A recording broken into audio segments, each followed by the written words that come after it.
next presenter is Gareth Bayliss. Gareth is an artist come graphic designer whose clients have included Dizzy Rascal, Mowax and Stussy. He now is a tutor at Norwich Art School, or Norwich University College of the Arts. Thanks. Good evening, Norwich. I kind of put this in to gather how long I had to talk and how nervous I would be. And I guess this is kind of what I see looking at you guys. I draw a lot. This is kind of my pleasure, the thing I do the most. This is a drawing I did on a train journey.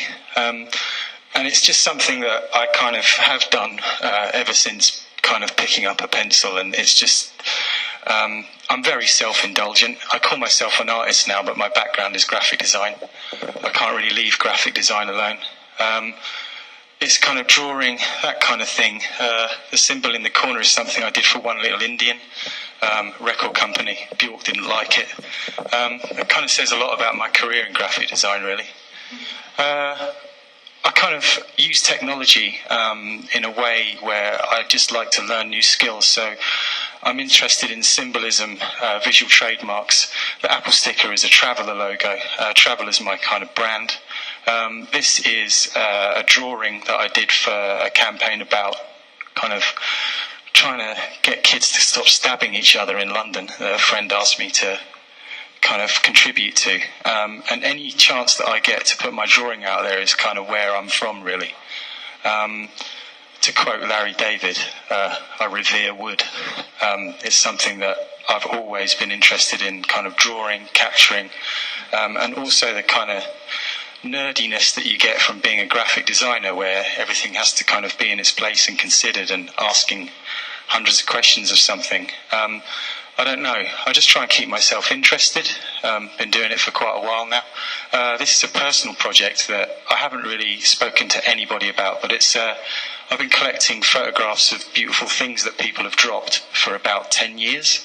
I don't know when I'm going to publish this book because I keep finding more and more of these things, but I quite like the idea of just kind of self-initiated projects that kind of get me more work.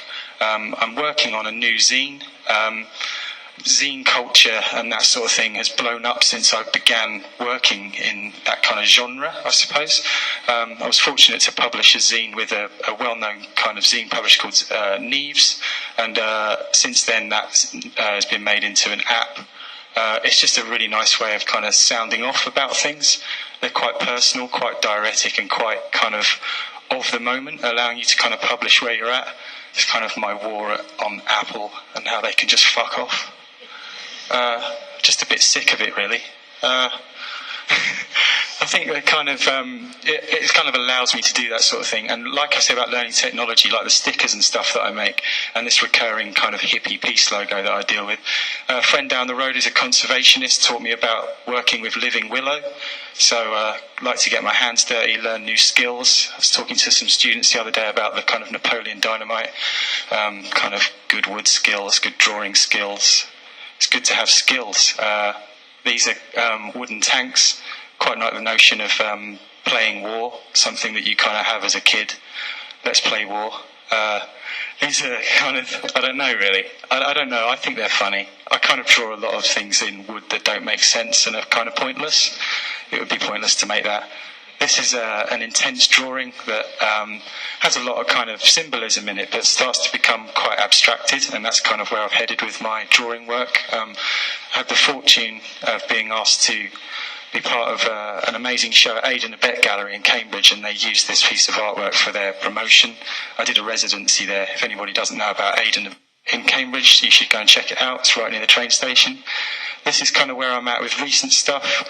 I try and draw, this is like a continuous line drawing, which kind of, it does cheat in places, but I pretty much didn't let my pen leave the paper. I use digital stuff as little as possible. Kind of staring at the computer is my worst nightmare, but it's good for colouring in. And these things are repetitive, repeat drawings that you can kind of continue in one continuous line. And my stuff is about listening to tunes and kind of drawing to a beat. They're quite hypnotic, quite self-indulgent. And I don't know, I just kind of please myself and publish things, exhibit things. and people are starting to kind of take interest. I say starting to. I've kind of been really fortunate that there are people out there that kind of get what I'm doing, and I don't really have to do much to kind of convince them other than keep drawing, which is really, really nice. And I think as an artist, it's a real privilege to have people kind of giving you a pat on the back and saying do more, and that's my motivation. I work really hard. I might not be the best kind of creative drawing person out there, and I appreciate that there's a lot of it going on, but I've got big bags under my eyes because I live it all the time. It's all I do.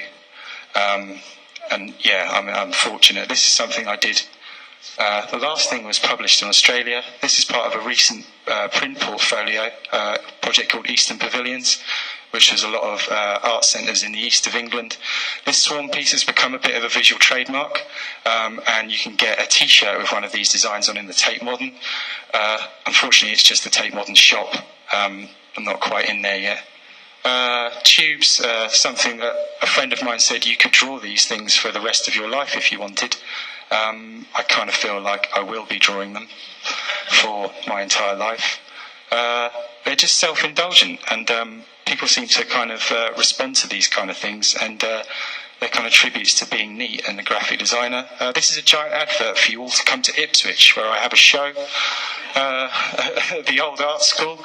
I've been very fortunate to have 2 rooms in a fantastic building, and I've filled it full of my shit, and you should come and see it, because it's just, there's loads of stuff. I'm quite kind of procrastinate about what I should put out there, and it's full of stuff that no one will ever see again. This is my son Zephyr.